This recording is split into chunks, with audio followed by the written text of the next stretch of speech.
Muy buenos días, ¿qué tal? ¿Cómo están ustedes? Qué bueno saludarles de nueva cuenta desde el canal del pueblo hondureño, Canal 8. Qué alegría estar en esta nueva oportunidad para compartir un programa siempre de alto perfil, con invitados de alto perfil, el Foro Libertad y Poder de Canal 8. En esta ocasión vamos a abordar un tema trascendental para la vida nacional, para nuestra patria, y por supuesto es un tema en el que usted podrá estar atento y también hacer sus propios análisis, sus propias reflexiones, porque se trata aquí justamente de generar opinión, viendo la otra cara de la moneda, viendo la otra cara de las verdades que se dicen, viendo cómo se manejan los niveles mediáticos en Honduras y el mundo, y cómo hay otra manera también de verlo, analizarlo y evaluarlo, no solamente una cara de la moneda. Bien, pues el tema de hoy: ¿existe una agresión externa contra Honduras? Esa es una pregunta que planteamos aquí para el debate. ¿Existe una agresión externa contra Honduras? Se asume que las naciones están para colaborar unas con otras, para ser amigos o para ser socios, no súbditos, por supuesto, no vasallos, sino al contrario, una relación de igualdad para poder juntos desarrollar acciones cuando las situaciones se dan oportunamente.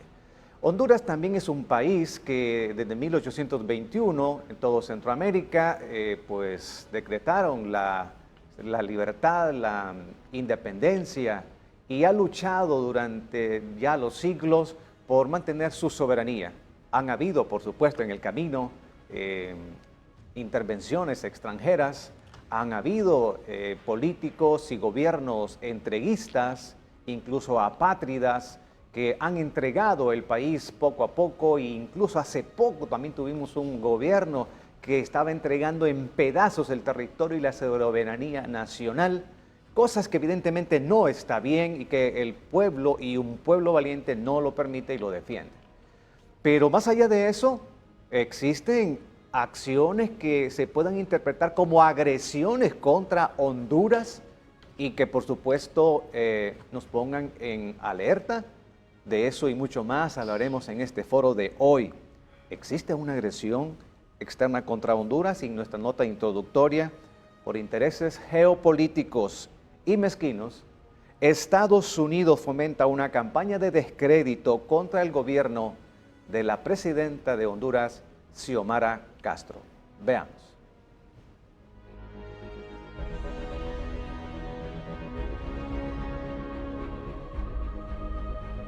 Honduras, como nación soberana y con un gobierno electo de forma democrática, lucha actualmente contra fuerzas externas e internas que pretenden dañar el desarrollo del país por puro interés político, mediático y revanchista con fines geopolíticos de países como los Estados Unidos, que nos siguen viendo como su patio trasero.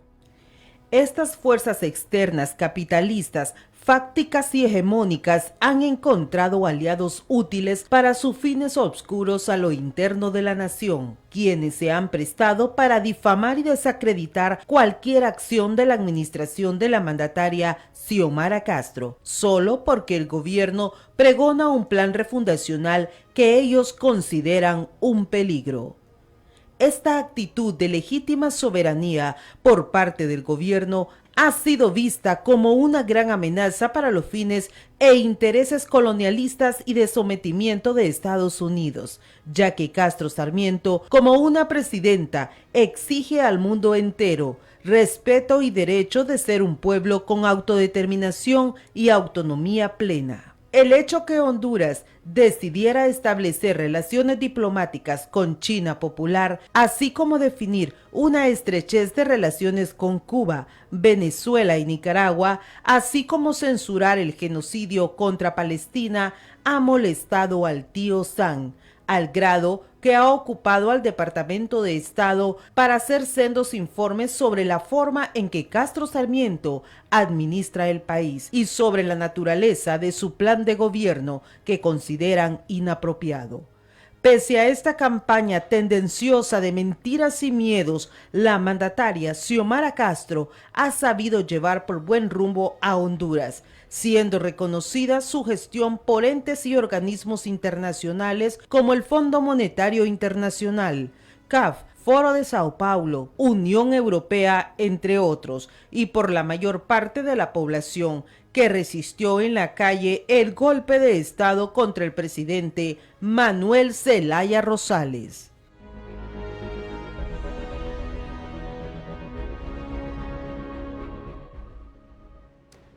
Muy bien, y luego de esta nota introductoria que hemos presentado, también vamos a presentarles a nuestros invitados de hoy. Nos mantenemos con la misma cámara, ¿verdad? Y pues en esta ocasión tenemos con nosotros ya en el foro la presencia de Cristian Duarte, que es el ministro del Sistema de Administración de Renta SAR, y Bartolo Fuentes, diputado al Congreso Nacional por el Partido Libertad y Refundación Libre. Les damos la bienvenida a cada uno. Bienvenido, Cristian. Muchas gracias. Bienvenido, Bartolo, y su mensaje inicial. Muchas gracias, es un placer estar acá, poder compartir con ustedes estos temas tan importantes. Hace poco en un foro televisivo estaba la exministra de Finanzas, Rixi Moncada, y ella estaba hablando sobre las consecuencias que todavía hoy vivimos del golpe de Estado. El presentador del foro televisivo le decía que por qué sigue hablando de cosas del pasado, por qué continuamos con ese relato. Y ella muy acertadamente le decía que no es un relato, ¿verdad? Nosotros hoy vivimos consecuencias materiales de toda esta historia que ha pasado en nuestro país. Es decir, no es un relato, no es una narrativa, es la forma en la que se construyó nuestra historia, se construyó nuestra economía, se han construido nuestras instituciones que hoy todavía estamos viviendo y estamos sufriendo, ¿verdad? No es un relato, es historia viva, y hoy va a ser un placer poder hablar de eso con ustedes. Bienvenido, Cristian. Bartolo. Muy buenos días. Bueno, contentos de estar aquí en este foro y compartiendo con Cristian, pues, que es de la gente que a uno lo inspira, porque es la juventud. Cuando uno ve estos jóvenes bien formados, bien posicionados, con carácter, ¿verdad? Uno dice, hay esperanza en Honduras. Muy bien, bienvenidos a ambos. Y bueno, hemos visto cómo el gobierno de Honduras tiene sus propios planteamientos, sus propias políticas, un gobierno con capacidad de pensar, sus propios modelos de trabajo, y los han ido desarrollando paso a paso, y a pesar incluso de la mucha oposición y la dificultad para gobernar con un Congreso, por ejemplo, que está súper dividido y segmentado y libre. Como partido no tiene el poder dentro del Congreso Nacional, no tiene el control real político, lo tiene, digamos, el Partido Nacional, el Partido Liberal, otros partidos. Y sin embargo se plantea haciendo programas y proyectos para beneficiar a las grandes mayorías, a los más pobres, a los más desposeídos. Hay programas y proyectos para ello. Y se trata de hacer, por ejemplo, la aprobación de leyes, que una de ellas hace roncha, lo hemos visto, el proyecto de ley de justicia tributaria. Esto golpea en el imaginario de un pequeño grupo que una élite, pues no está de acuerdo con eso, y encuentra eco en los diputados en el Congreso Nacional que están en la ala opositora. La ley de energía, por ejemplo, y otras que ha impulsado la presidenta Xiomara Castro, pero no solo a este sector acá le molesta. ¿Por qué tendría que molestarle, incomodarle a otro país, a otra nación, a Estados Unidos? ¿Y por qué lo plantea incluso en un informe? ¿Por qué lo plantea a través de otros sectores como ONGs? ¿Por qué llega a ocurrir esto inicialmente, Cristian? ¿Cómo lo mira usted como ciudadano y como funcionario de este país? Yo creo que si lo vemos desde una perspectiva política, queda más claro, una perspectiva política e histórica.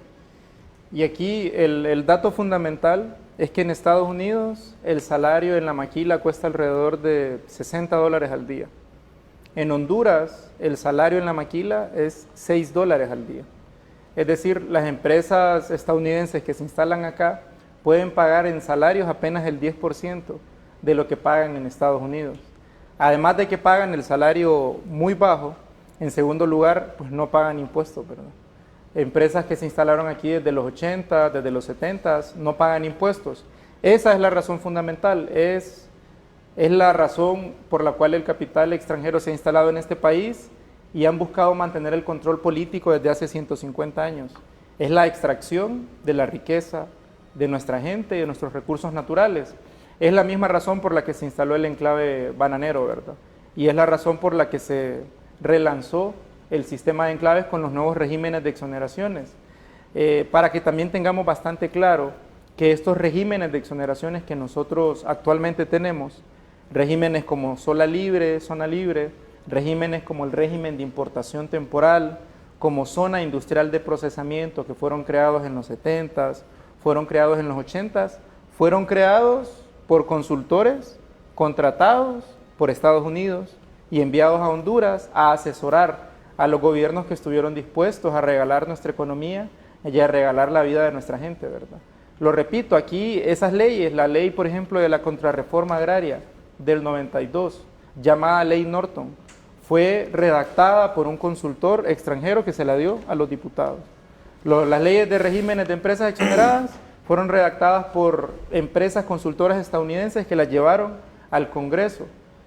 Si nosotros lo vemos desde esa perspectiva, nos queda claro, ¿verdad? Porque ahora en este informe del Departamento de Estado de Estados Unidos, en donde le consultan a inversionistas estadounidenses en Honduras, hay que tener claro, a ellos les consultaron a inversionistas estadounidenses en Honduras, ¿verdad? Inversionistas que en muchos casos están exonerados. ¿Qué opinaban de la economía? Pues dicen que es un desastre, ¿verdad? Y que leyes como la Ley de Justicia Tributaria es un desastre, lo cual es también hipócrita, ¿verdad? Porque el gobierno de Estados Unidos en este momento está planteándose reformas para cobrarle más impuestos a los ricos y cobrarle más impuestos a las empresas. Es decir, en esa consulta que dice el informe que está consultando a los empresarios estadounidenses, es Estados Unidos consultándose a sí mismo para poder dar un informe y opinión respecto a Honduras. Efectivamente, pues como se ha dicho ya, como ha dicho muy bien el canciller de la República, Enrique Reina, es un informe sumamente sesgado. ¿Quiénes son los consultados? Pues son empresarios con mucho dinero, empresarios que están exonerados y que tienen inversiones en el país. ¿Cuál ha sido históricamente el interés de esos empresarios en el país? Pues exoneraciones, legislación laboral flexible y niveles de influencia política elevados. Cuando llega un gobierno que intenta hacer las cosas bien, que intenta que se respete nuestra soberanía, que se respeten las leyes, que se respeten las instituciones, para ellos eso es incertidumbre política, porque ese es el titular que lograron ubicar en los medios de comunicación. Obviamente con eso, con ese tipo de titulares replicados en 8 o 10 periódicos, replicados en los medios de comunicación, logran tener un impacto político, ¿verdad? Logran tener un impacto en la clase empresarial del país, en los 300.000 empresarios que no fueron consultados, pero que leen los periódicos todos los días. ¿Causa o puede causar daño a la economía de una nación ese tipo de informes y ese tipo de opiniones así provenientes de otro país hacia el nuestro? Efectivamente, hay un cuento muy famoso de Mario Benedetti, donde el cuento trata de un rumor que se extiende por el pueblo, donde toda la gente piensa que los precios de la carne están elevadísimos. Y fue por un rumor que se extendió cuando un hombre fue a la pulpería y preguntó por el precio de la carne. Y le dieron una excusa y él empezó a regar el rumor. Es un cuento muy bonito. Y eso realmente pasa en las economías. Cuando se comienzan a correr ciertos rumores, cuando se repiten muy seguido, empiezan a generar un comportamiento colectivo que puede tener un impacto en la economía. Y eso es extremadamente sensible. Lo han logrado en otros países. Perdón, Cristian. Por ejemplo, si una institución financiera, un banco, un ciudadano, un cliente, riega un rumor de ese tipo y causa daño a esa institución financiera y le causa problemas con su clientela o con sus activos o su movimiento económico financiero, hay sanciones para ese ciudadano que está transgrediendo y afectando a esa institución financiera. En este caso, si hay afectación y puede haberla en el camino de que otros inversionistas no vengan, no quieran venir, o los mismos empresarios se desanimen por esas opiniones que vienen en informes como ese, ¿quién va a resarcir los daños? ocasionados a todo un estado, a toda una nación. ¿Quién puede resarcir los daños ocasionados por informes como estos? Mire, la verdad es que en esos casos las disputas entre países son dirimidas en tribunales internacionales. Lastimosamente, los tribunales internacionales han sido construidos por las mismas empresas y las mismas grandes corporaciones multinacionales, ¿verdad? Tribunales como el CIADI, de donde Honduras ya se está retirando precisamente. La verdad es que en este momento la arquitectura internacional en materia económica está construido por el poder imperial. No existen tribunales de países subdesarrollados o de países del sur global. Se está intentando hacer en Naciones Unidas con un esfuerzo que es importante decir, extraordinario de los países de África. Y precisamente tenía que venir de un continente altamente colonizado que recientemente se está independizando. Todavía hay colonias de otros países ahí, y es un esfuerzo de África para poder tener un tribunal internacional. Sin embargo, en este momento no existe. La vez pasada estaba leyendo que el gobierno de Estados Unidos todavía debe el dinero de indemnización al gobierno nicaragüense por todos los intentos de desestabilización que hizo con la Contra en los 80s. El gobierno de Estados Unidos fue declarado culpable y no ha pagado ese dinero. No lo van a hacer, pues, porque en este momento ellos son los dueños de las cortes internacionales. Bien, gracias, Cristian. Bartolo, ¿a quién debería incomodarle o molestarle que un gobierno como el de doña Xiomara Castro apruebe o promueva leyes que sean de justicia tributaria, por ejemplo, o que lleven bienestar a las grandes mayorías? Bueno, mire, que hay que entender que nosotros vivimos en un país considerado por los Estados Unidos, junto con todos los otros países de América Latina, como de su propiedad. Y esto es como decir, se me está saliendo de las manos, me está desobedeciendo y tengo que ponerlo en orden. Estados Unidos, de hace más de 200 años, ya fijó políticas para tener el control en América Latina. Desde antes de la independencia nuestra, antes de 1821, ellos ya decían, estos territorios tienen que ser de nosotros, los tenemos que controlar. Están las declaraciones de los presidentes de Estados Unidos. Luego, más claramente, en la doctrina Monroe, América para los americanos. Es decir, aquí no se mete Europa, aquí no se meta nadie más, porque esto es de nosotros. Y cuando ha habido un país que ha querido ejercer su soberanía, entonces se han impuesto. Por eso están los buques de guerra, por eso están las bases militares, que las tienen por todas partes, incluyendo Honduras, con varias bases militares, no solo Palmerola, para garantizar que ellos van a tener el control ahí. No crea que es así nomás, que cuando sacan a Manuel Zelaya del poder, ¿verdad?, lo llevaron a Palmerola. ¿Verdad? No es porque no tenía combustible el avión, no, hay otras razones. Ese es un poder que tenemos enquistado en el país. Pero así como el poder militar, ellos también tienen el poder económico, a través de las grandes corporaciones que buscan en estos países socios menores, o decirlo políticamente un tanto despectivo, lacayos que les hagan los mandados y a cambio de eso se quedan con una parte de la ganancia. Entonces le abren las puertas de par en par de los países para que saqueen los recursos naturales, para que no paguen ningún impuesto, para que paguen los salarios de hambre, ¿verdad?, que les permitan obtener fabulosas ganancias, y para que no tengan controles en cuanto a la protección del ambiente. Entonces ellos pueden destruir ríos, destruir lagos, destruir montañas, ¿verdad?, destruir los mares de estos países, y no quieren regulaciones, ¿verdad?, porque lo que quieren es ganancia. Esa es la palabra clave, ¿verdad?, ganar. Y no quieren controles, leyes laborales. ¿Cuánto tiempo estuvo las empresas bananeras haciendo lo que querían con los obreros? Poniéndolos a trabajar desde que salía el sol o antes que saliera el sol y hasta que el capataz le decía, puedes irte. Fue hasta 1954, con una huelga que duró más de 2 meses, que los obreros pudieron conquistar algunos derechos. Ajá, ¿y quiénes estaban en contra de eso? Las mismas empresas transnacionales. ¿Quién sostuvo 16 años a la dictadura de Caría? El mismo gobierno de Estados Unidos, que para ellos era un gobierno bueno. Es más, se han encargado muchos de decir que en los tiempos de Caría sí estábamos en paz, porque uno podía dormir con las puertas abiertas y nadie robaba. Sí, nadie robaba que no fuera carillista, pero los carillistas robaban todos los días, mataban, violaban, metían a la cárcel, mandaban al exilio. Eso lo hacían de manera permanente. Entierro, destierro o entierro.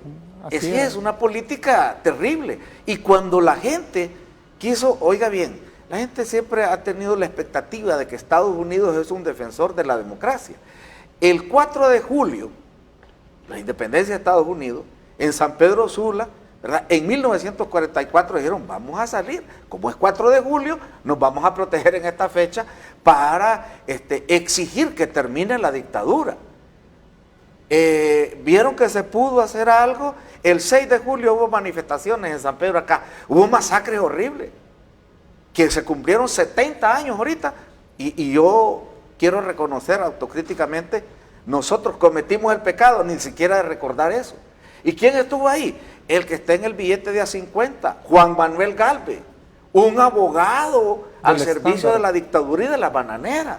Entonces, los Estados Unidos no toleran que haya un país que quiera caminar por cuenta propia, sino que ellos quieren marcarle los pasos, quieren enseñarle cómo es que va a andar, ¿verdad?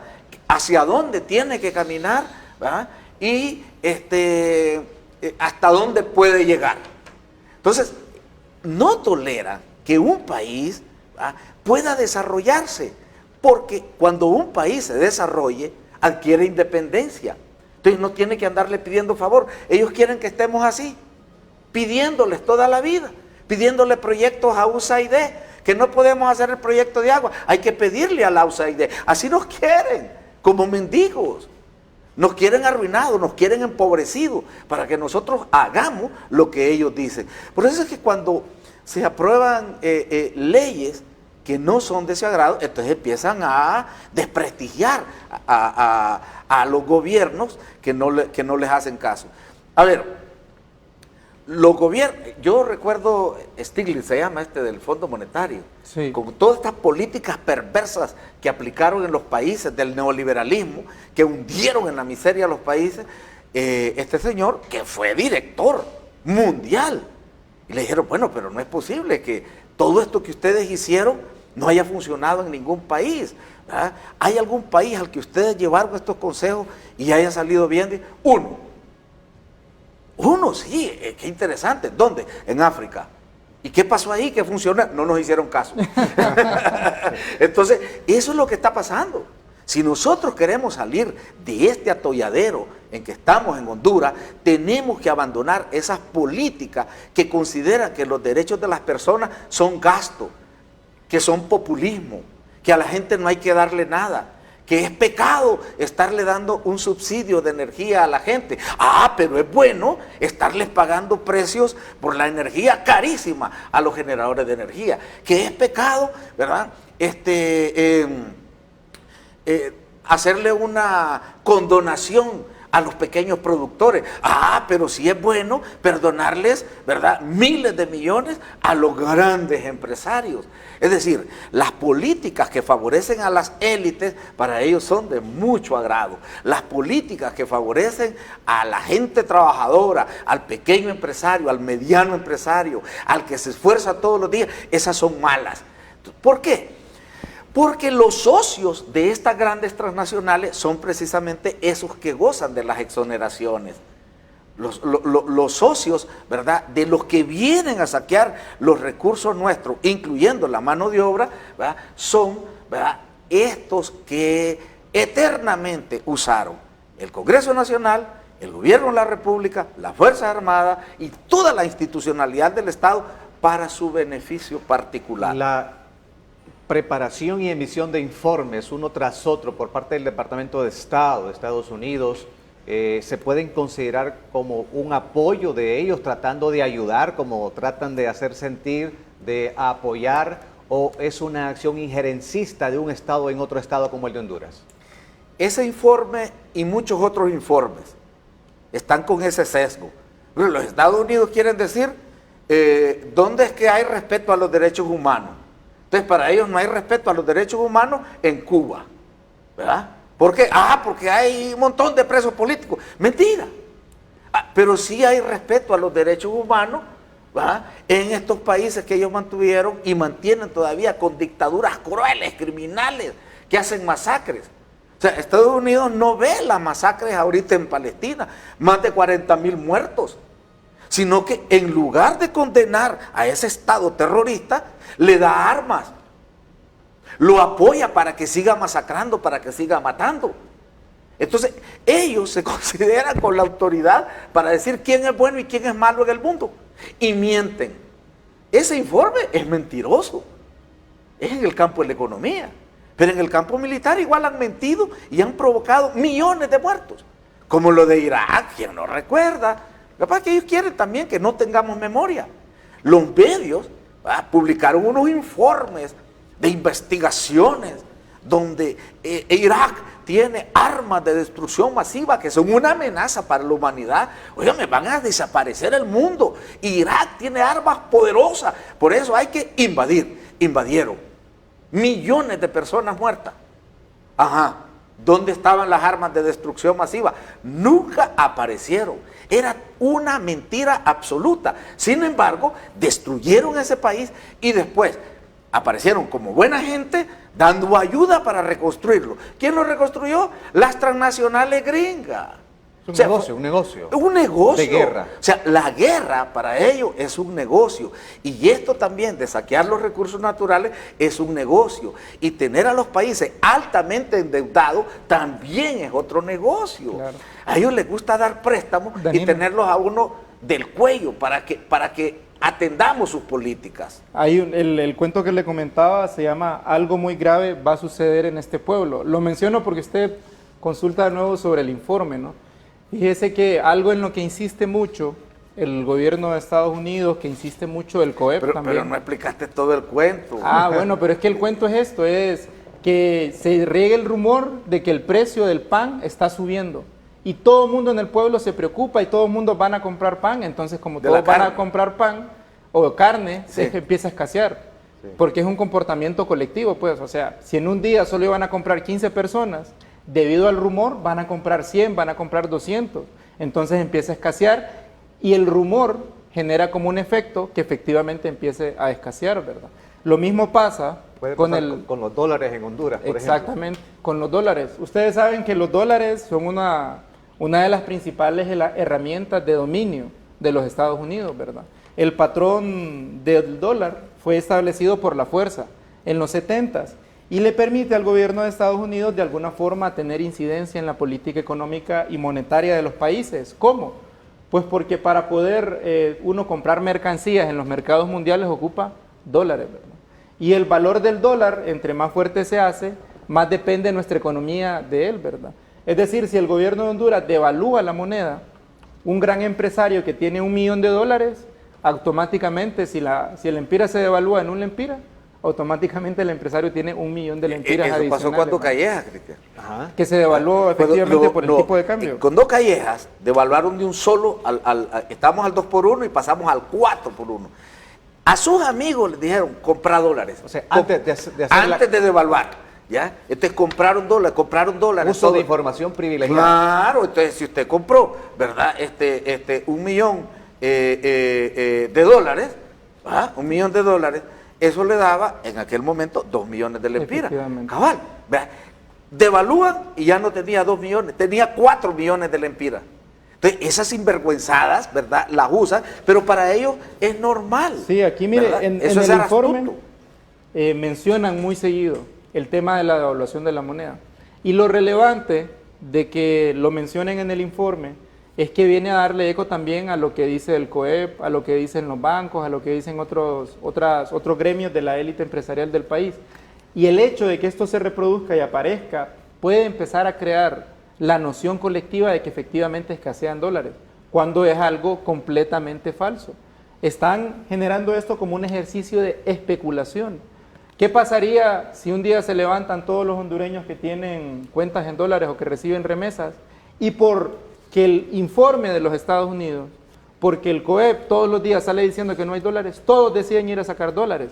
Evidentemente va a haber un problema en la economía, ¿verdad? Provocado. Un problema provocado. Esto se llama una demanda ficticia creada. El COEP sacó una encuesta sobre la demanda de dólares y la sacaron un día. Al día siguiente había un 150% de demanda adicional, precisamente porque estos instrumentos lo que hacen es crear temor en los cuentavientes, crear temor en los actores de la economía. En este momento, el país tiene 4.3 meses de reservas internacionales. El estándar es 3 meses. El mecanismo que actualmente se ha instalado funcionó durante 27 años, funcionó bien, pero lo que los empresarios, los exonerados quieren es que se devalúe la moneda y que a ellos se les permita especular. Y evidentemente este informe es un mecanismo de injerencia, de incidencia, que atenta además contra lo que dice la Constitución de la República, porque la Constitución de la República dice que el Banco Central es el órgano encargado de manejar la política monetaria. ¿De cuándo acá es el Fondo Monetario? ¿De cuándo acá es el Departamento de Estado, verdad? Escuchábamos sobre ese tema para puntualizar algo a expertos de la Academia Hondureña, de la Universidad Nacional Autónoma de Honduras, de la Facultad de Ciencias Económicas, diciendo de manera categórica, estos economistas, estos catedráticos de la universidad dijeron de manera categórica, no hay escasez de dólares en Honduras. Y el economista académico jefe dijo, no hay escasez de dólares en Honduras. Lo que hay es una burbuja especulativa que puede provocar y está provocando mayor demanda de los empresarios que piden más dólares, porque dicen se van a acabar. Y entonces eso es una acción provocada, dijo el catedrático universitario, y debe entenderse que no hay escasez, que tenemos para más de 4 meses de importaciones, por lo tanto no hay alarma, pero sí se puede provocar. Entonces, esas situaciones son dañinas y tienen que tener una respuesta, por supuesto, desde el Estado. Bartolo, ¿hacia dónde vamos con todas estas acciones que vemos en el ambiente? Bueno, este es el informe de Estados Unidos, es una cosa, pero antes de ello había un grupito como satélite aquí de Estados Unidos haciendo informes, presentando reportes. Y ahora el vocabulario y el lenguaje y todo el contenido que vemos en ese informe de Estados Unidos, ya lo conocíamos por estos pequeños informes anteriores. Parecía que eran la avanzada de ese gran informe. ¿Cómo entender y cómo interpretar y cómo calificar esas acciones de esas organizaciones? Sí. Mire, aquí dice que elaboran estos informes en Estados Unidos con insumos de acá. Y es al revés. Los informes que hacen algunos aquí, los hacen de acuerdo a las pautas que tiene Estados Unidos.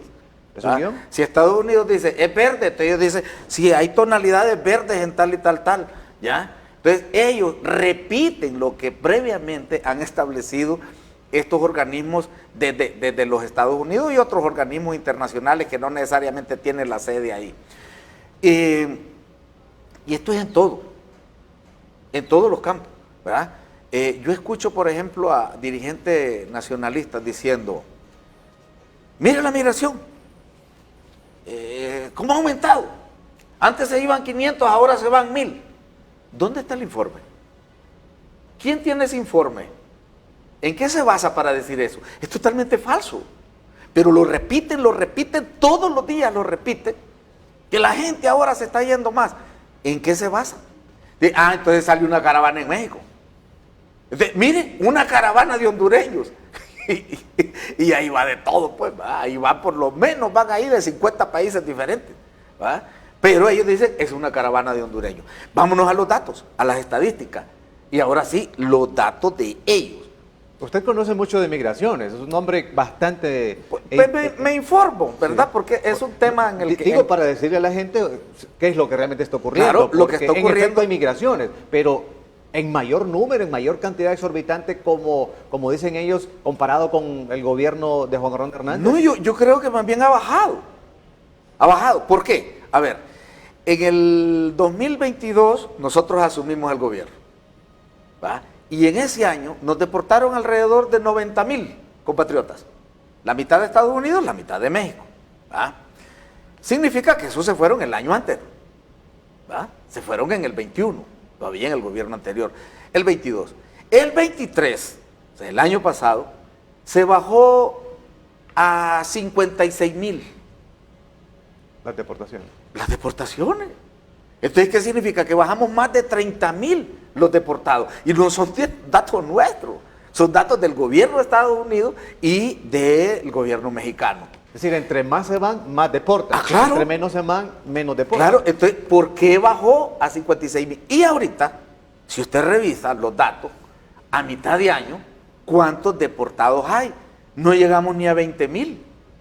Con lo cual, la perspectiva es que a final de año van a ser menos de 50,000 los deportados. Entonces, si hay menos deportados, ¿de dónde le sale a los líderes políticos estos de oposición, ¿va? O cajas de resonancia de la Embajada de Estados Unidos, ¿va? De que está aumentando la migración y está creciendo? Entonces, estos discursos, a ver, todos van encaminados a crear crisis. Si no es real, pero hay que crearle en la mente de la gente, ¿va? Crear ansiedad, crear desesperación, matar la esperanza, ¿va? Pero eso es criminal provocar un caos. Es que ellos en una son nación, en un criminales. país. Sí, Ellos no tienen empacho en hacer cualquier cosa con tal de proteger sus intereses. Entonces, ¿qué es lo que viene? Es la creación de crisis de cualquier tipo, ¿verdad? A base de repetirlo en los medios de comunicación. Usted es periodista, compañero, yo también soy periodista. Yo puedo generar un ambiente ahorita en las escuelas hondureñas ahora es terrible la violencia que se está viviendo. ¿Cómo lo hago? Sencillo, recorro todas las escuelas, ¿verdad? Contrato gente ahí, cada vez que haya un pleito de cipotes acá, me lo filman por favor, y entonces yo tengo programas enteros pasando todos los pleitos que hay en las escuelas. Ahora, se crea la idea que en este momento, en las escuelas, la violencia se ha desatado. Cuando nosotros venimos peleando desde que estuvimos en la escuela, nosotros también. ¿O nunca peleó usted en la escuela? No, nunca hay un par de sopapos con otros hipotes. Entonces, esas realidades creadas ficticiamente son las que van a estar implantando para generar una crisis, un ambiente de desesperación en la gente. Tendríamos que ¿verdad? ver en el y camino culpar a los que están gobernando. ¿Cuál debe ser la actitud del pueblo hondureño ante situaciones como esas? Antes de ir al cambio, brevemente, Sí, yo Cristian. quería añadir sobre el tema de la migración y cuál puede ser una de las causas que esté disminuyendo. La gran migración provocada en nuestros países tiene que ver con la falta de tierra, con la falta de créditos y con la falta de oportunidades en el campo, ¿verdad? En Honduras, en el 92, el gobierno de Callejas aprobó la Ley de Modernización y Desarrollo del Sector Agrícola, que le quitó las tierras y le quitó el crédito a los campesinos. En el año 2006, en Centroamérica y Puerto Rico se aprobó, y República Dominicana, el DR-CAFTA. El DR-CAFTA fue el tiro de gracia para el campo en nuestra región, porque permitió que los productos agrícolas de Estados Unidos ingresaran a nuestros países por la mitad del precio, por el 20% del precio. Hoy es más barato importar un quintal de maíz estadounidense, cuesta la mitad que producir un quintal de maíz acá. En los últimos 5 años se han ido 500,000 productores del campo. 500,000 han dejado de producir porque no tienen tierra, porque no tienen crédito, porque no tienen asistencia técnica, porque no tienen salario. Entonces, ¿qué prefiere esta gente? Venirse a las ciudades como Villanueva, Choloma, a buscar un empleo en la maquila. Si no hay, se van para Estados Unidos, ¿verdad? Es decir, es el capitalismo y son las políticas económicas impulsadas desde Estados Unidos las que destruyeron el campo en nuestros países. Hoy, que nosotros queremos que regrese la inversión al campo, los Estados Unidos se oponen. Pero más allá de eso, este gobierno ha dado más de 400,000 bonos tecnológicos, ha puesto una cartera de más de 5,000 millones de lempiras a través de Banades y Banprovi. Yo pienso que esa es una de las razones por las que está disminuyendo la migración. Y es el gran trabajo que está haciendo el gobierno en el campo, reconstruyendo los caminos, reconstruyendo los hilos. Ayer había una noticia de Lima sobre la capacidad que tiene el país para tener granos básicos por todo el resto del año y asegurarles precios de garantías a los productores. Esa es la razón, es una de las razones por las cuales la migración está disminuyendo. No la va a eliminar, pero merma la migración. Efectivamente. Ya volvemos aquí en el foro Libertad y Poder.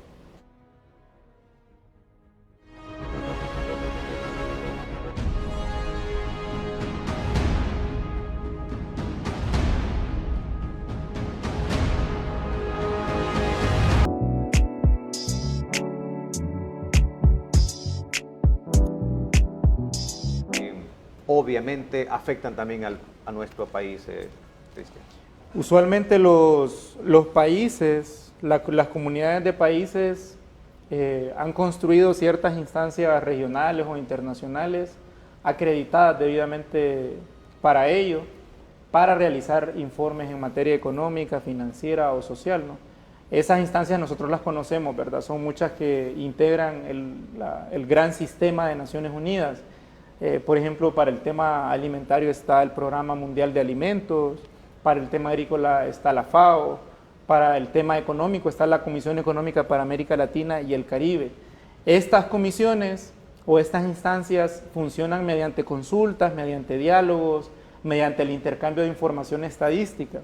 Es decir, hay metodologías que se aproximan a lo científico, que en muchos casos son efectivamente científicas, mediante el cual estos organismos debidamente acreditados realizan sus informes. Para el caso, un informe de la Comisión Económica para América Latina y el Caribe, la CEPAL, recoge una gran cantidad de estadísticas, sostiene reuniones con los distintos organismos nacionales que se encargan de los temas, ¿verdad? Por ejemplo, sostiene reuniones con Banco Central, sostiene reuniones con el INE, el Instituto Nacional de Estadísticas, con SAR, con CEFIN, con aduanas. De esta forma, ellos logran construir informes que reflejan una realidad pues relativamente total de la economía, ¿verdad? En este caso no ocurre esto, porque quienes fueron consultados son actores que tienen objetivos o intereses más bien muy específicos, como decía el diputado Bartolo. ¿Cuál es el interés de los consultados en este informe? Es la ganancia, ¿verdad? Es el lucro, no es el desarrollo socioeconómico, no es la estabilidad política, no es la redistribución de la riqueza, no es el bienestar nacional, es específicamente el lucro y la rentabilidad de sus propias empresas, ¿verdad? Algo que es contradictorio muchas veces con el bienestar colectivo, es decir, el lucro de una empresa puede estar en contradicción con el bienestar de los demás, porque el lucro de una empresa muchas veces significa mayores precios, mayores tasas de rentabilidad, mayor demanda, ¿verdad? Y eso en algunas ocasiones es contrario al bienestar común. Entonces, es unilateral y es sesgado precisamente por eso. Entrevistan a 200 empresarios estadounidenses, entrevistan también a algunos empresarios hondureños que tienen el capital para poder ir a Washington. ¿Cuántos empresarios pequeños, micro, cuántos negocios familiares tienen recursos para financiarse un boleto a Estados Unidos, financiarse una estadía y poder visitar, además que les den una acreditación para visitar el Departamento de Estado? ¿Cuántos, verdad? Aquí no entrevistan a los 300,000 empresarios hondureños que sí pagan sus impuestos, que sí están al día con sus obligaciones. No entrevistan tampoco a los 1.5, 1.8 millones de empresarios que están en el sector informal, que tienen que luchar desde el sector informal para poder mantener sus empresas. Es sesgado por eso. Entrevistan a un pequeño segmento de la élite económica. Es más bien un segmento de la élite que ni siquiera habla español, ¿verdad? Hablan en inglés y que históricamente se han instalado en estos países, de nuevo, pidiendo bajos salarios. Fueron unos de los que se opusieron cuando se aprobó la ley, cuando se derogó la ley de empleo por hora. Dijeron que se iban a generar 700,000 desempleados de un día para otro. Y eso es completamente falso. Más bien miraba un dato del Banco Central que de mayo del año pasado a mayo de este año hay 25,000 nuevos trabajadores afiliados al Seguro Social. ¿No ocurrió la mala profecía de ellos? No ocurrió, lo mismo han dicho con la Ley de Justicia Tributaria, que va a generar 500,000 desempleos, 500,000 personas directo al desempleo. Entonces es a ellos que tienen intereses específicos, económicos, históricos muy delimitados, ¿verdad? No son instancias reconocidas por los países, no son una instancia oficial reconocida por Honduras. ¿Y por qué a Estados Unidos o en Estados Unidos con estos grupos se encienden como alarmas cuando ven las actuaciones del gobierno de Honduras que busca tener independencia, soberanía, ser un Estado soberano, un Estado de derecho, que decide por sí mismo? ¿Por qué ellos se incomodan y por qué se alarman? Porque su forma de extraer riqueza de estos países es tener gobiernos, como decía también el diputado, subordinados, tener gobiernos lacayos que se encargan de promover políticas económicas que aseguran sus niveles de nuevo de rentabilidad, de utilidad. El diputado también puso dos ejemplos, ¿no? La dictadura de Carías, el gobierno de Juan Manuel Gálvez. Otro ejemplo reciente es el gobierno de Juan Orlando Hernández. Les aprobó 40 decretos de exoneraciones y exenciones y privilegios fiscales. ¿Cómo no lo iban a dejar reelegirse? A pesar de que sabían que era un narcotraficante a gran escala, a pesar de que sabían que estaba utilizando las instituciones públicas para robar y para traficar droga. Lo dejaron precisamente porque les aprobó 40 decretos solo en materia fiscal, en materia de energía, en materia de recursos naturales, en materia de agua, es otra cosa, ¿verdad? Solo en materia fiscal, 40 decretos. O sea que el gobierno de Juan Orlando se convirtió en una oficina de promoción de los intereses de Estados Unidos en el país. Lo dejaron hacer lo que quisiera, con tal de que les aprobara todas sus leyes y todos sus decretos. Por eso, cuando llega un gobierno como este, un gobierno honesto, un gobierno que busca la transparencia, un gobierno que busca gobernar para atender a quienes le dieron el voto, o sea, un gobierno que busca responderle a esos 1.7 millones de personas, esos intereses comunes muchas veces van en contradicción con estos intereses de grupo, ¿verdad?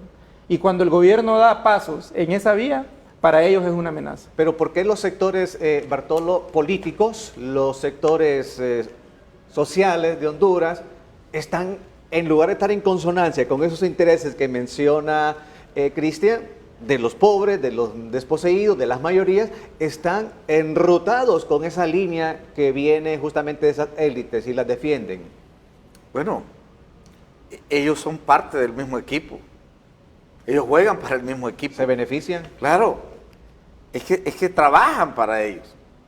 O sea, nosotros hemos tenido un Congreso Nacional que ha sido un instrumento clarito de esas élites y de esas grandes corporaciones transnacionales que se instalan en el país. Para ellos, eso es generar desarrollo, darle beneficios a ellos. Se instala una empresa extranjera, qué bien la inversión extranjera, ¿verdad? Pero que nosotros apoyemos al micro acá, eso no les importa, no les interesa. ¿Por qué? Porque con ese micro ellos no van a recibir tajada, y con las transnacionales sí, ¿verdad? Hablan ellos de expropiación de tierras incluso. Bueno, es exactamente al revés, exactamente al revés. A ver, ¿cuánto pagó la tela por las tierras que ha usado durante más de 100 años? La Tela Railroad Company. $1. ¿Por? ¿Por las tierras? $1. $1. 34,000 hectáreas tiene todavía la tela en su poder. En aquel tiempo tuvo más de 100,000. ¿Ese dato es real? Pues ahí está. Cuando el conflicto de Tacamiche salió un documento de que había pagado $1. Las mejores tierras de Honduras. El Valle de Sula, el Valle de Laguán, el Valle de Leán, o sea, todas esas tierras, que una semilla caía sola y germinaba ahí, ¿va? Fértiles, las destruyeron, las mataron. ¿Cuánto pagaron? No pagaron nada. La Estándar, ¿cuánto pagó? No pagó nada. Aquí se instalaron 200 empresas mineras. Por todo el territorio hicieron hoyos. Sacaron el mineral que no habían logrado sacar los españoles. ¿Cuánto pagaron por eso? Nada, ni un peso. ¿Verdad? Que en aquel tiempo era exactamente peso. ¿Verdad? Entonces, no pagaron absolutamente nada. Entonces, saquean los recursos, se llevan los recursos, ¿verdad? Y la minera ahora, con esa ley que aprobaron de la minería, ¿cuánto le deja la minería al país? Un 1%, ¿no? ¿Verdad? 2%. 2%, ¿verdad? 2%, imagínense. Y nos destruyen montañas completas. Entonces, esos que defienden esa aprobación de esas leyes es porque llevan tajada, porque se benefician de eso. Del otro lado está el proyecto de generar desarrollo, respetando nosotros el ambiente, ¿verdad? Generando un desarrollo no solo en los enclaves, ahí donde a ellos les interesa, sino en todo el territorio nacional, ¿verdad? Y que sea de beneficio para la gente. Pero a ellos no les importa, Omar, mire, cuando dieron el golpe de Estado, creo que la pobreza andaba, Cristian, si no me equivoco, como en 63%, ¿ya? Cuando recibimos nosotros ahorita el 22, la pobreza está casi en el 75%, en 74 puntos y tanto. Es decir, que en esos 12 años que ellos dicen que fueron buen gobierno, generaron más pobreza, pero a no les importa, porque para ellos los pobres, ¿verdad?, no son ciudadanos, no son gente, solo cada 4 años cuando ocupan el voto de ellos, ¿ya? Para ellos es esa élite a la que tienen que favorecer siempre. Entonces, toda la visión económica de ellos, los enfoques que hacen es pensando en si crecen las cuentas bancarias de esos, ¿verdad? No si mejoramos los índices de desarrollo de nuestra gente. O sea, si la gente come o no come, no les importa. Que la gente se muera de hambre, que no tenga casa, que no acceda a la educación, que no acceda a vivienda, no les importa. Para ellos son indicadores de poco interés. Uno de los aspectos que se señalan también es el tema de la Sisi, ¿no? Que la Sisi no se instala, que la Sisi es una promesa y que no se realiza. Incluso la diputada liberal Maribel Espinosa ha dicho recientemente que un representante del Departamento de Estado de Estados Unidos dijo ante una comisión del Congreso Nacional que la presidenta Xiomara se había comprometido a derogar la amnistía política para poder dar paso a la aprobación de la Sisi. ¿Usted cree que la presidenta se comprometió a algo como eso? No, es mentira. Esta gente miente. Mire, la Sisi se vuelve necesaria por la incapacidad de los órganos nacionales de hacer justicia. Solamente es por eso. Pedir la Sisi es un poco contradictorio para uno que quiere soberanía. Nosotros queremos que venga la Sisi. En el 2015 salimos en 85 municipios del país, salimos a protestar. ¿Y quiénes salimos? Los que andábamos en la resistencia. Somos los que organizamos estas movilizaciones. No es estos que ahora reclaman que venga la Sisi. Es por hipocresía, hermano. Óigame, si ellos son los que sacaron la MASI. Si no hubieran sacado la MASI, a estas alturas, muchos de esos que ahora están diciendo no cumple con la Sisi, estarían en la cárcel. Porque son parte de las redes de corrupción. Iba bien la MASI, aún con sus limitaciones, pero logró avanzar en las investigaciones. Pero públicamente están ellos constantemente exigiendo que se instale la Sisi en Honduras. Claro, ellos dicen, aseguran, la Sisi no va a venir. ¿Por qué? Porque están haciendo su trabajo. Todos los días hacen el trabajo para impedir que la Sisi venga. Y ahí tienen la colaboración de la Embajada de Estados Unidos. ¿De qué manera? Con las influencias políticas que ellos tienen. Si Estados Unidos controla la ONU. Si no, la ONU no estaría avalando tanta barbaridad que se comete en el mundo. La ONU no sirve para arreglar conflictos, sino sirve para avalar, ¿verdad?, las acciones perversas que realiza Estados Unidos en todos los países. Entonces, de acuerdo a lo que usted dice, tanto estos grupos políticos de aquí como la Embajada de Estados Unidos, por un lado, con una doble cara, dicen que quieren que venga la Sisi, pero por otro lado la retienen, ponen condiciones para que no se instale. Bueno, ¿Por qué ocurre eso? Es que, ¿cómo se ve esto? A ver, ¿Estados Unidos dijo algo por el retiro de la MASI? ¡No! Permitió, ayudó a que se fuera. ¿Por qué? Porque sus pupilos, sus peones en el país son altamente corruptos. Y no me refiero solo a los diputados, no me refiero solo a los que fueron ministros en los 12 años de gobierno anterior. No, un empresariado corrupto, sinvergüenza, contrabandista, evasor de impuestos, ladrones de energía. Ahorita mismo hay un programa del gobierno que está descubriendo cuántos sinvergüenza, prósperos empresarios robando energía. Roban de todo, pero llegaron al colmo que cuando ya se cansaron de estar evadiendo la ley, dijeron, mejor hagamos una ley que nos legalice la corrupción. Y así, esos 40 decretos de los que habla Cristian, son en verdad, algunos de ellos, legalización de la corrupción. Es decir, que en vez de evadir impuestos, me aprueban una ley donde diga que yo no tengo que pagar impuestos. ¿Ah? Entonces, esa corrupción, ¿verdad?, ilegal o legalizada, la ha avalado el gobierno de Estados Unidos. Entonces, todos estos que están en redes de corrupción, son protegidos por la embajada de Estados Unidos. decir A que- ver, y no protegió el narcotráfico también.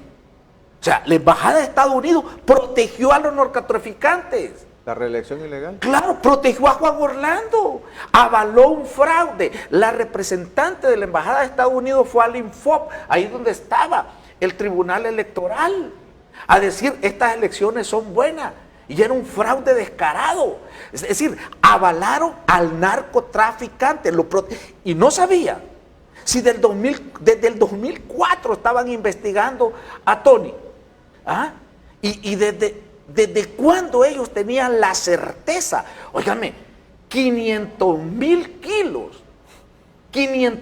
kilos de cocaína no lo llevó en 4 años Juan Orlando.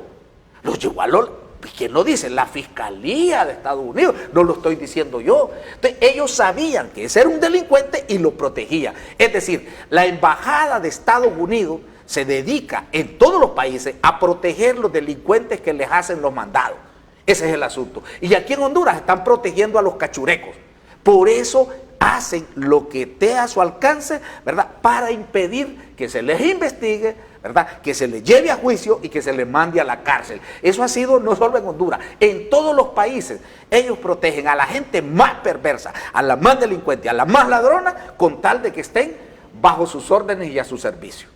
Cristian, ¿cuál es su opinión sobre todos estos elementos? ¿Y qué pasaría, por ejemplo, si así como el Departamento de Estado de Estados Unidos elabora informes sobre Honduras cuando se le antoja, cuando le da la gana, Honduras también se le ocurriera decir, vamos a hacer un reporte u otro país sobre lo que hace Estados Unidos, por ejemplo, es un país violento, o un país racista, es un país que mata a sus presidentes, por lo menos 4 presidentes han sido asesinados en la historia del país y otros tantos que han sufrido atentados de muerte en Estados Unidos, y sacar al país, Honduras, un informe diciendo un país que Estados Unidos es de lo peor.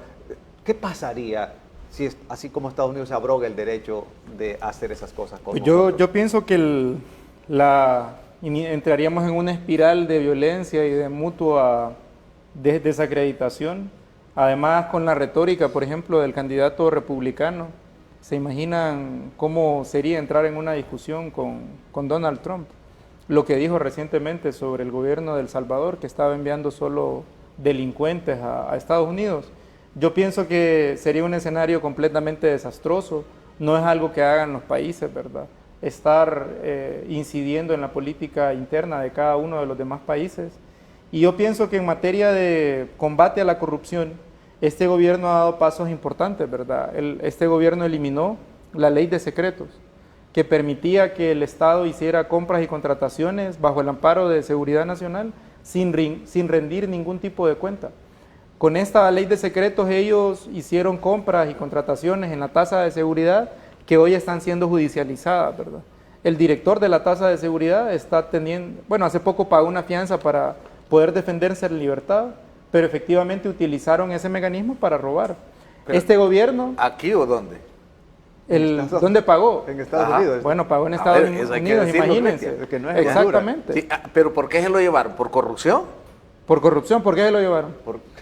No, porque ellos no llevan a nadie por corrupción. Sí. Por narcotráfico. Ya, Claro. es por el lavado de activos. Imagínense, y fue el director de la tasa de seguridad. Aquí además, este gobierno, además de derogar la ley de secretos, derogó los fideicomisos, que permitieron precisamente la extracción de recursos de las instituciones públicas sin rendir ningún tipo de cuenta, ¿verdad?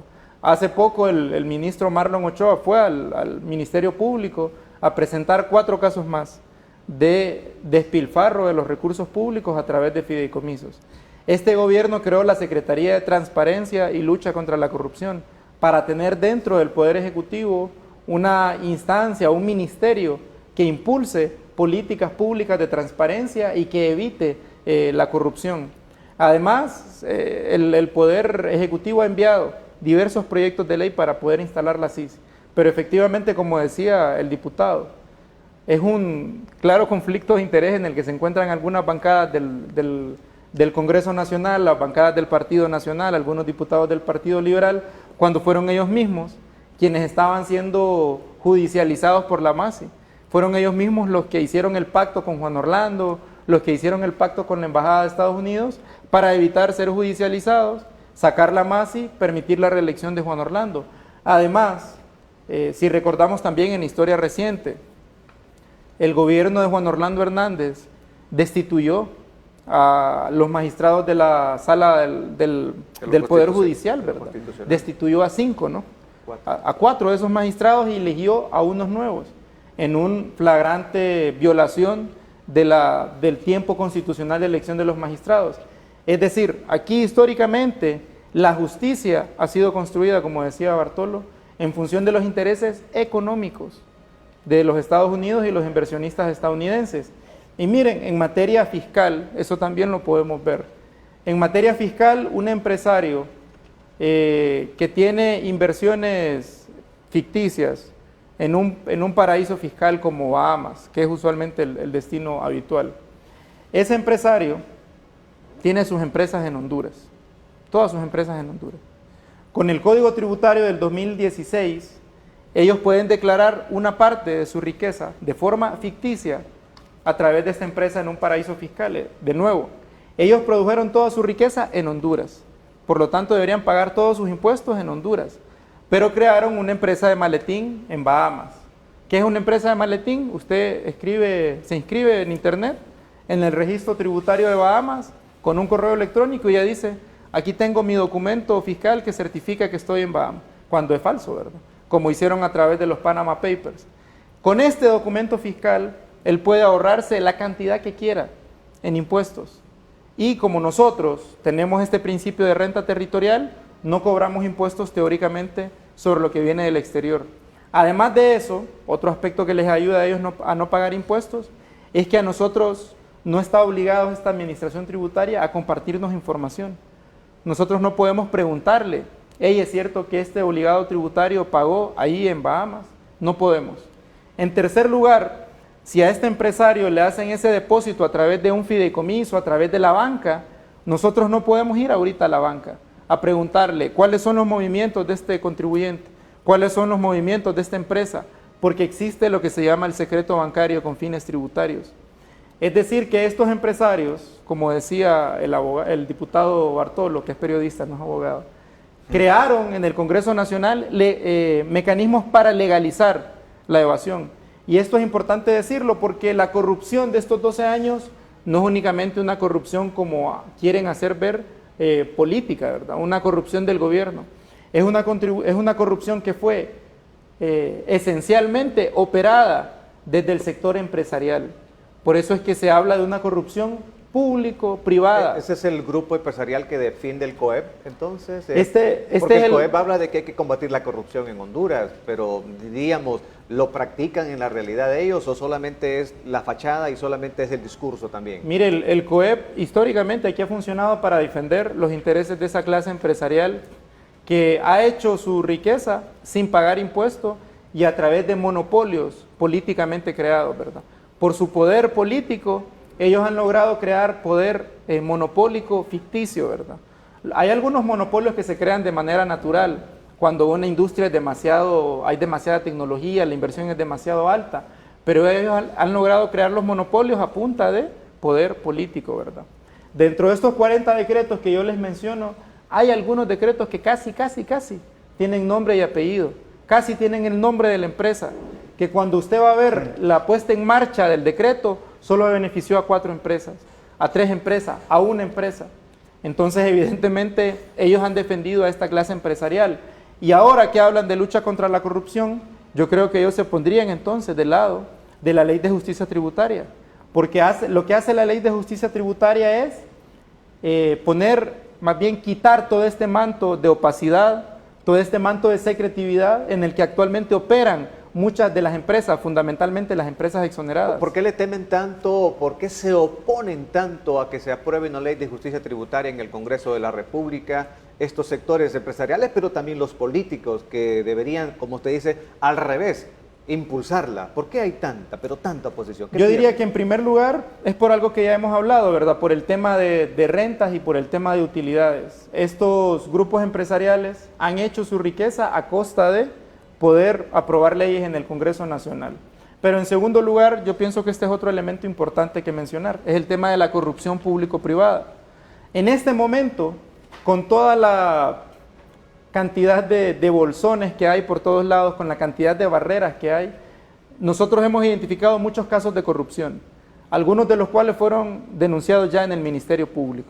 Casos de corrupción que involucran a altos empresarios, a empresarios de las 10 familias, casos de corrupción que involucran a diputados del Partido Nacional, a diputados del Partido Liberal. Se fueron a denunciar al Ministerio Público con la gran carencia de información que tenemos en este momento. Pero se imagina cuando nosotros empecemos a recibir información del sistema financiero, cuando empecemos a recibir información de otros países, cuando nosotros empecemos a recibir información sobre cómo están compuestas realmente las mallas societarias de las empresas. En este momento los empresarios pueden decirnos, el dueño de esta empresa es esta otra empresa, es esta otra fundación, y nosotros nunca saber quién es el verdadero dueño. Con la ley de justicia tributaria vamos a saber quiénes son los verdaderos dueños, cómo se mueven sus flujos financieros en la banca y cómo se mueven sus flujos financieros en el exterior. Entonces es miedo, Bartolo, es miedo el que tienen realmente, miedo, no es otra cosa. Sí. O sea, le tienen miedo a la transparencia. Efectivamente. A que se sepan las cosas, que todo está escondido. Aquí circulan rumores, ¿va? Por ejemplo, al banco la gente le decía Juan Rural, ¿va? Porque decían que era de Juanba. A saber, ¿va? Uno no puede decir. ¿Por qué? Porque no hay manera. Sí, para investigar. O sea, las empresas que establecen aquí, ese capital, ¿qué onda? ¿De dónde sale? A ver, yo les hago una pregunta a ustedes. Si Juan Orlando con su hermano y todo su equipo, ¿va? Que muchos están todavía en puestos acá en el país, llevaron 500,000 kilos a Estados Unidos, ese billete, ¿a dónde lo llevaron? ¿Dónde lo movieron? ¿O lo tendrán enterrado allá en Gracias? No creo, ¿va? O sea, a las pulperías no. Porque ahí no hay capacidad de absorber. Estamos hablando de miles de millones. Tuvieron que usar bancos. Y si lo metieron a esas empresas de maletín y todo eso, debería de saberse. Entonces, esta ley de justicia tributaria, si nos va a ayudar a tener esa transparencia que estás diciendo, Cristian, es también un combate al lavado de activos, ¿sí o no? Efectivamente. ¿Ya? Y entonces, ¿por qué no ataca la corrupción? Y ataca la corrupción, y ataca el narcotráfico, porque en la medida que no se les permite, ¿verdad?, a los traficantes mover el billete, entonces les dificulta su actividad. Entonces, ¿por qué la Embajada de Estados Unidos más bien, ¿verdad?, no convence a sus pupilos de que apoyen la ley de justicia tributaria? Porque les ayudaría a combatir el lavado de activos. Volvemos a lo mismo, porque la Embajada de Estados Unidos no está interesada en combatir corrupción, ni en combatir lavado de activos. Es más, no está interesada en combatir narcotráfico. No, más bien, oiga, mi hermano, yo no sé si usted se acuerda, pero la CIA organizó el narcotráfico en Honduras, para ganar $100 millones que los ocupaban. Seguir dándole de comer a los contras nicaragüenses. La CIA metió al ejército de Honduras al narcotráfico. A los oficiales de las Fuerzas Armadas les enseñaron cómo era la cosa de traficar con droga. ¿Cómo se llamaba este muchacho? El gringo, que en vez de castigarlo, más bien lo premiaron. Organizaron el narcotráfico en Honduras para financiar y el tráfico de armas también. Entonces, la Embajada de Estados Unidos ni combate corrupción, ni busca transparencia, ¿verdad?, ni quiere, ¿verdad?, combatir lavado de activos, y tampoco quiere combatir narcotráfico. Un aspirante Lo que quiere es nada más mantener su poder en los países, y apoyan a todo aquel que les ayude a mantener ese poder. Un candidato presidencial de los Estados Unidos, sobrino de John F. Kennedy, ha dicho en uno de sus comentarios que los países de Centroamérica que estuvieron y han estado bajo la égida de Estados Unidos nunca pudieron ser felices, que siguieron y les impusieron recetas como esas y como otras, y que al final son los responsables de las migraciones de estos países hacia Estados Unidos, los responsables de que estos países no levanten, no superen, y lo ha dicho un candidato presidencial de los Estados Unidos. Es un poco conteste con lo que usted está mencionando ahora, relacionado con que esas mismas agencias estadounidenses han organizado situaciones acá realmente dañinas, como eso del narcotráfico. Claro, y fíjese que la pobreza que ellos generan, o sea, la miseria, que aquí tenemos 3 millones de personas en miseria, es lo que provoca estas migraciones. La gente se va por necesidad, porque no haya cómo sobrevivir aquí, ¿verdad? La inseguridad no es la primer causa por la que se va la gente, es el hambre, ¿verdad? Es la necesidad de satisfacer necesidades básicas. A ver, estos empresarios, pagando esos salarios miserables, no retienen a nadie, ¿va? Dice, hay que generemos empleo. Pero a usted le tiraban la culpa anteriormente en el gobierno de Juan Orlando Hernández de que usted organizaba e impulsaba a que emigrara la gente. Claro, y me quisieron meter preso por eso, me calumniaron. Y ahora que usted no está en esa ruta de oposición, ¿cómo podría usted estar impulsando que la gente se vaya? Bueno, pero el asunto es que ellos siempre le buscan explicaciones de otro tipo a los fenómenos sociales o a los fenómenos económicos. A ver, nosotros no estamos interesados en que aumente la migración, al contrario, nosotros queremos que la gente se quede aquí. Pero ¿cómo se va a quedar alguien, ¿verdad?, que tiene un salario que no le alcanza ni para cubrir lo de la comida y la gente está endeudada? Miren, yo les digo, en la maquila dicen que hay ahorita como 170,000 trabajadores, ¿verdad? Mucho menos de lo que prometieron hace 30 años, ¿verdad? Hace 40 años, cuando se aprobaron esas leyes, dijeron que iban a crear 240,000 empleos en 5 años. Mentira, nunca lo lograron, ¿verdad? Nunca lo han hecho. Pero bien, le aseguro que si a todos estos trabajadores de la maquila ahora mismo les dicen, les vamos a pagar el 100% de las prestaciones, más de la mitad se van, toman las prestaciones. ¿Por qué? No se retiran de ahí porque no quieren perder los 4 centavos que le van a pagar de prestaciones. No es un empleo del cual se sientan ellos, ¿verdad?, felices de estar trabajando ahí. Entonces, con ese pistillo de las prestaciones, toma rumbo norte. Vamos a ir al cambio y al regreso. ¿Hay o no ambiente en el Congreso de la República? ¿Qué cree Cristian Duarte? ¿Qué cree Bartolo? ¿Se va a aprobar la ley de justicia tributaria en el Congreso? ¿La ley de cooperación eficaz? ¿Se van a aprobar? ¿Cuál es la situación internamente en la Cámara Legislativa? Esto y más, ya regresamos aquí en el Foro Libertad y Poder.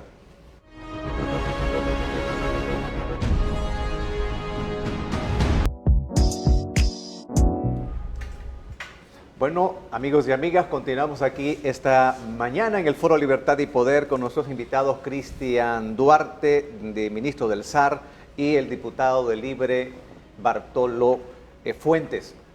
Bueno, llegará el momento de las grandes verdades en el Congreso de la República. Se va a someter dentro de poco a consideración de la Cámara Legislativa algunos proyectos de ley, como el que hemos mencionado tanto, la ley de justicia tributaria. También están las adendas de la empresa de energía eléctrica, también está la ley de cooperación eficaz, cosas como estas que son papas calientes dentro del Poder Legislativo. ¿Se van a aprobar o no? Y llega el momento de las verdades, porque vamos a verles las caras a cada uno de esos diputados y a ver quiénes de ellos se orientan y se inclinan al pueblo, que dicen todos los días que aman a ese pueblo, que aman a esa población de Honduras y quieren solo el bien para ellos, o es que aman a los empresarios, o es que aman a los grandes jefes económicos y políticos nacionales o extranjeros. Vamos a verle las caras. Bartolo, ¿usted cómo se ubica ahí? Perdóneme, Bartolo, yo solo quiero una respuesta así chiquitita de Cristian. ¿Usted siente que se aprueba o no esos decretos en el Congreso? Estoy seguro que se van a aprobar. ¿Tiene confianza? Totalmente. ¿Qué le hace tener tanta confianza?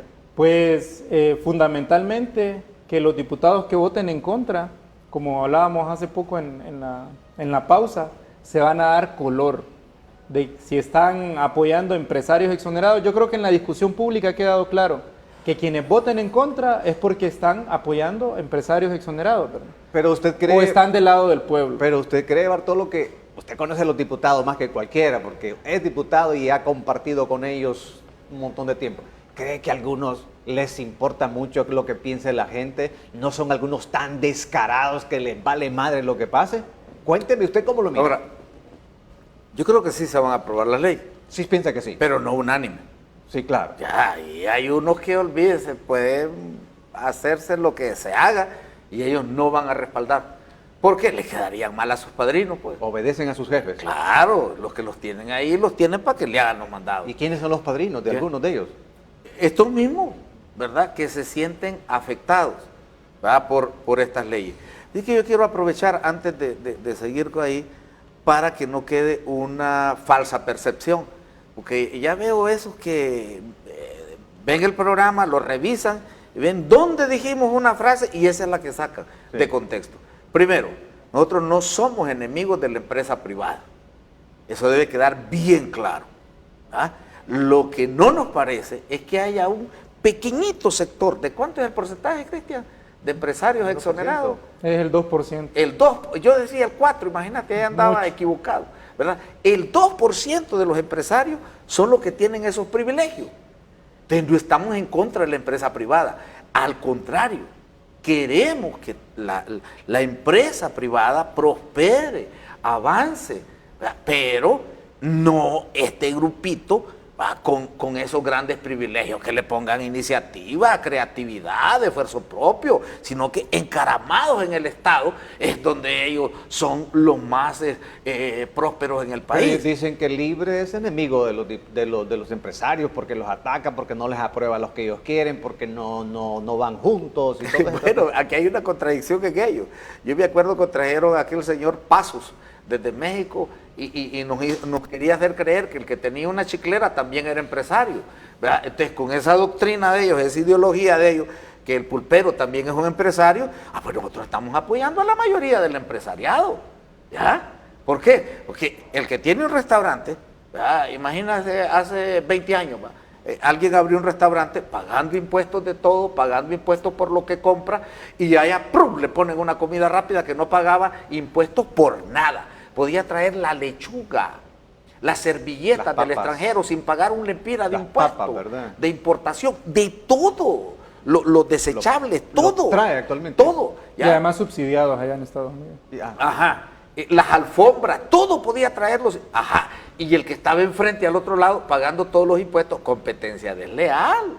¿Ya? Entonces, este empresariado que no es beneficiario de eso, ¿verdad?, está siendo apoyado por el gobierno. Pero vamos a lo otro, lo que decía Cristian.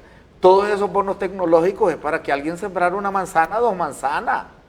Entonces es un empresario del campo, ¿verdad? Un micro empresario, pero empresario al fin, como ellos lo definen, ¿verdad? Y cuando Banprovi apoya un emprendimiento, ¿verdad?, una pequeña empresa, pues también estamos apoyando. Pero a ellos no les gusta que apoyemos ahí abajo. Ellos quieren el apoyo solo, exclusivamente para ese 2% del que habla Cristian. Entonces, lo primero, no somos enemigos de la empresa privada, al contrario, ¿verdad? Queremos que prospere la empresa privada, pero que no hayan ese privilegio para un grupito.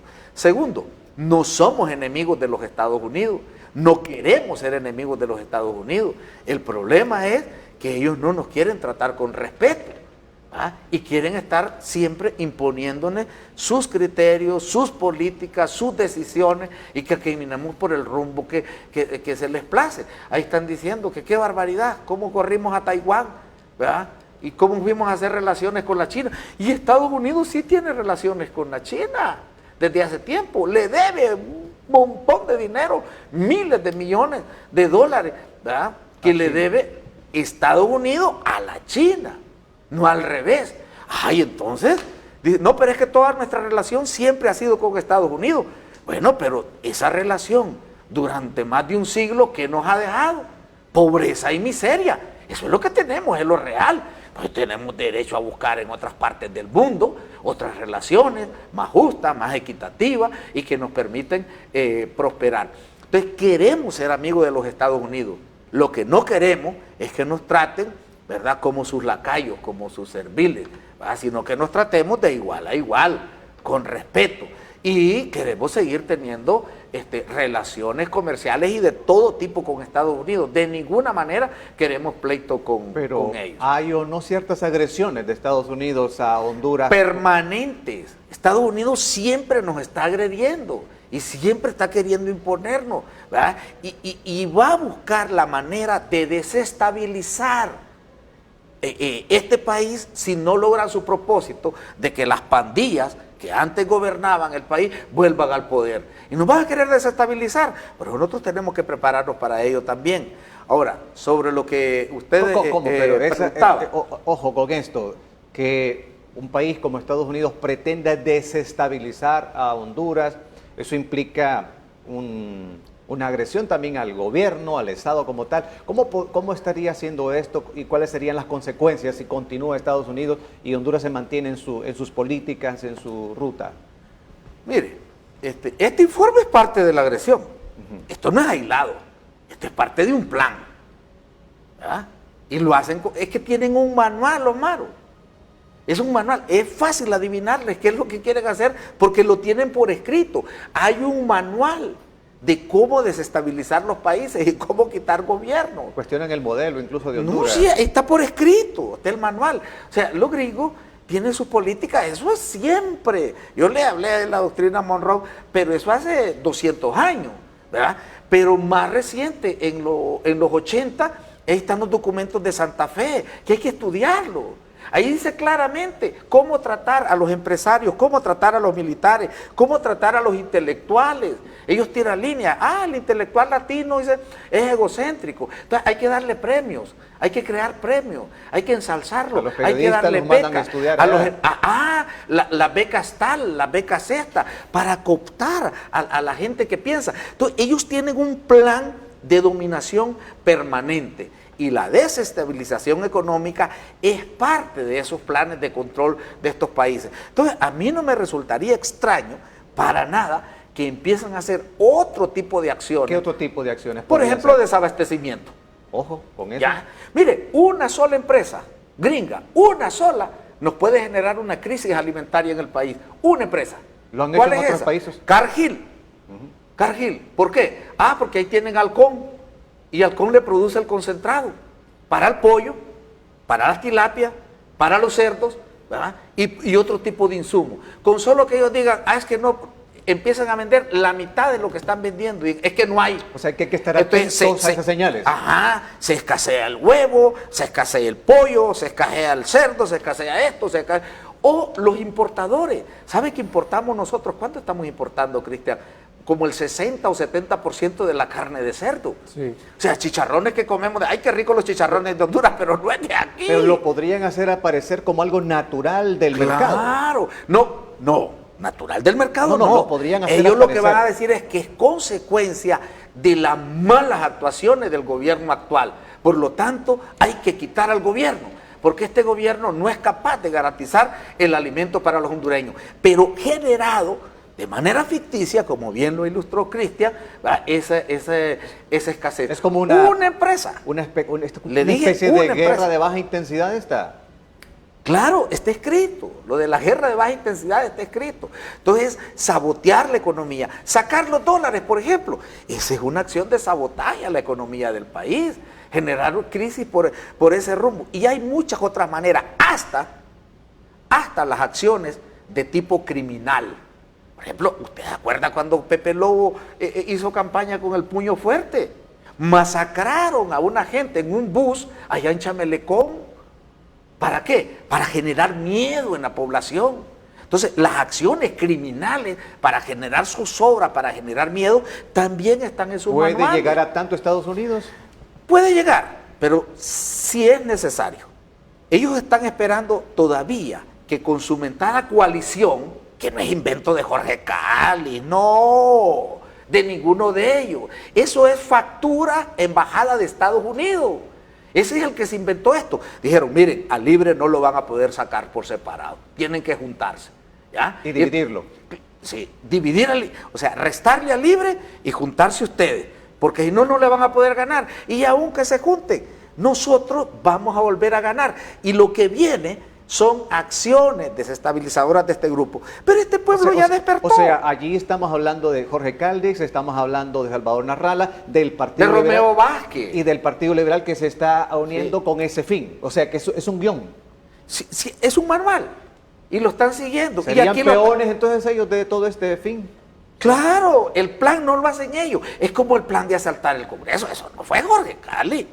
Ni siquiera fue el Partido Nacional. Es más arriba. Y hubieran logrado ese propósito, que qué bien que no lo alcanzaron. Juan Orlando estaría todavía en Honduras. Bueno, estoy acercando al final del programa.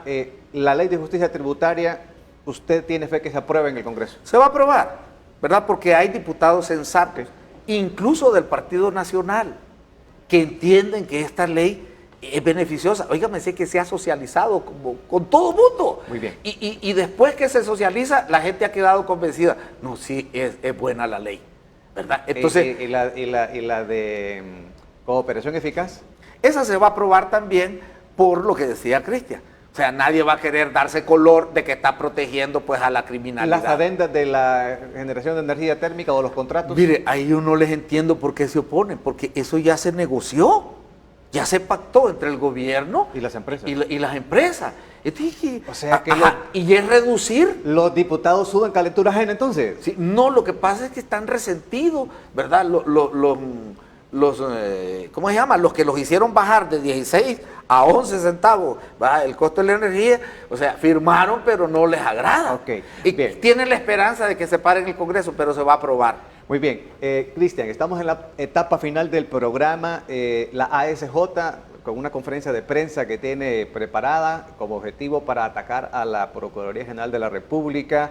Además, pues ellos tratan con el informe de Estados Unidos y el CIADI también. ¿Cómo quedamos con esto del CIADI que, bueno, Honduras reclama ya su soberanía y dice no vamos a participar más de eso? ¿Cuáles son los resultados, los efectos de todas estas acciones?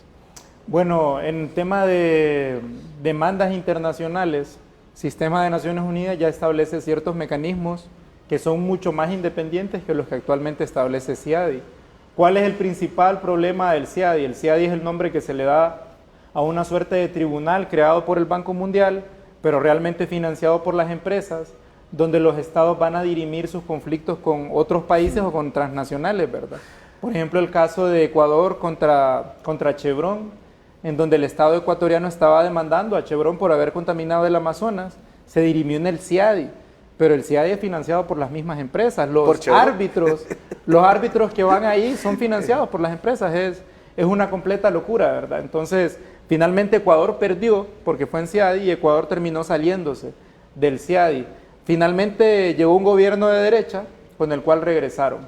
Honduras es un país pues, que por la decisión valiente de la presidenta Xiomara Castro se está saliendo de CIADI. Lastimosamente el tema de las relaciones y las instituciones internacionales va más allá también de las decisiones soberanas, ¿verdad? Precisamente porque así lo han construido los Estados Unidos. Entonces nosotros tenemos que enfrentar en el CIADI una demanda por 10.000 millones de dólares, que es la mitad de nuestro Producto Interno Bruto, que está haciendo una de estas empresas exoneradas en una sede contra el gobierno de Honduras. Y yo quería decir que el manual del que habla el diputado, los Estados Unidos lo han aplicado en muchísimos países de América Latina, ¿verdad? Se aplicó en Guatemala con Jacobo Arbenz, se aplicó en Chile con Salvador Allende, lo han aplicado en Venezuela, lo han aplicado en Nicaragua, lo han aplicado en Cuba. Es el mismo guión. Y yo invito pues a quienes nos escuchan, a quienes nos ven, a que pues vean un poco cómo fue la historia de estos golpes de Estado, cómo fueron las historias de estas agresiones, y es el mismo patrón común, ¿verdad? Generar una percepción de desestabilidad, una percepción de incertidumbre, problemas en la economía, actos criminales incluso, y posteriormente eso da cabida a que muchos otros sectores sociales se sumen.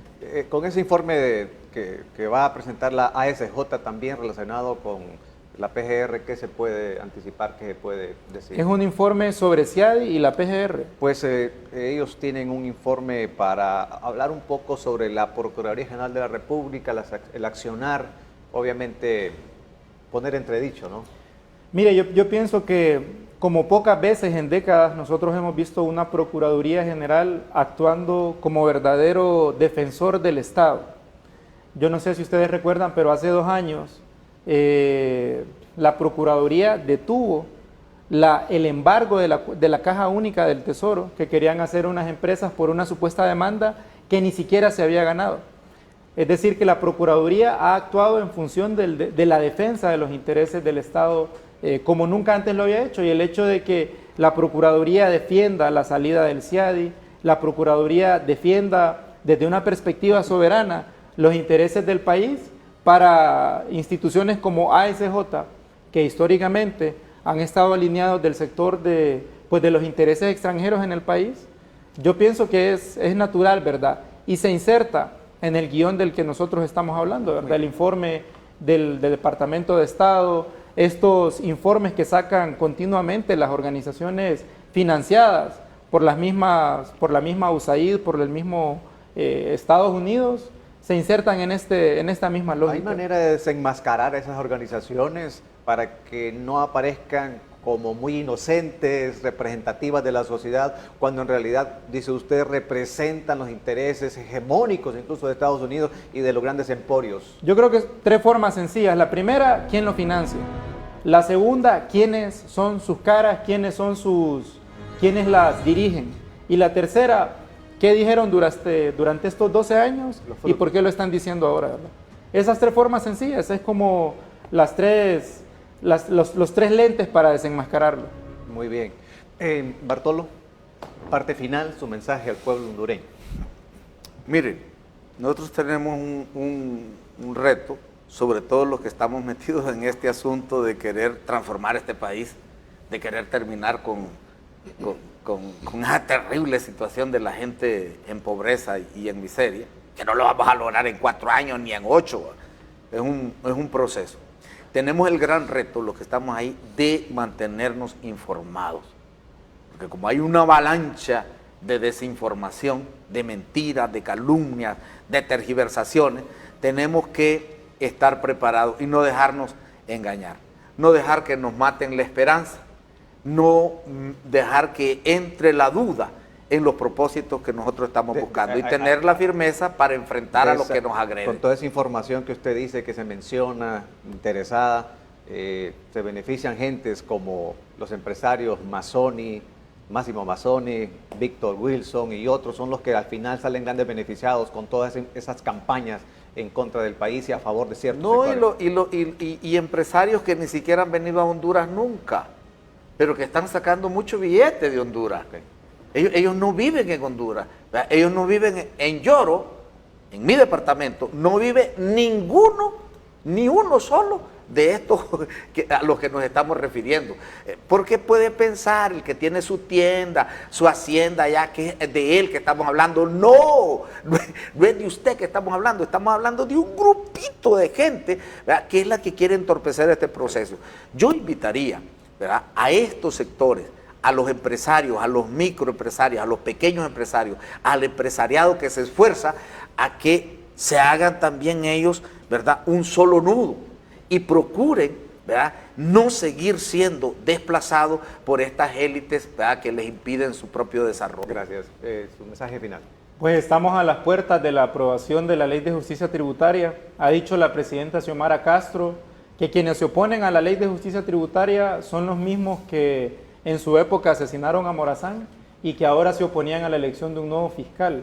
También ha dicho la presidenta Xiomara Castro que la Ley de Justicia Tributaria es la ley en materia social y económica, en materia de igualdad, más importante de este siglo. Efectivamente lo va a hacer porque va a ser primera vez en la historia que un gobierno logra la aprobación en materia fiscal, en materia tributaria, que camina hacia la igualdad social y que va a combatir realmente los monopolios. Estamos a las puertas de eso. Yo invito al pueblo hondureño a que esté pendiente, a que observe y que el día que se apruebe la Ley de Justicia Tributaria todos celebremos. Bien, muchísimas gracias a Cristian Duarte y a Bartolo Fuentes por haber comparecido ante el pueblo hondureño aquí en el Foro Libertad y Poder. Gracias a ustedes y les esperamos mañana, Dios mediante. Hasta entonces.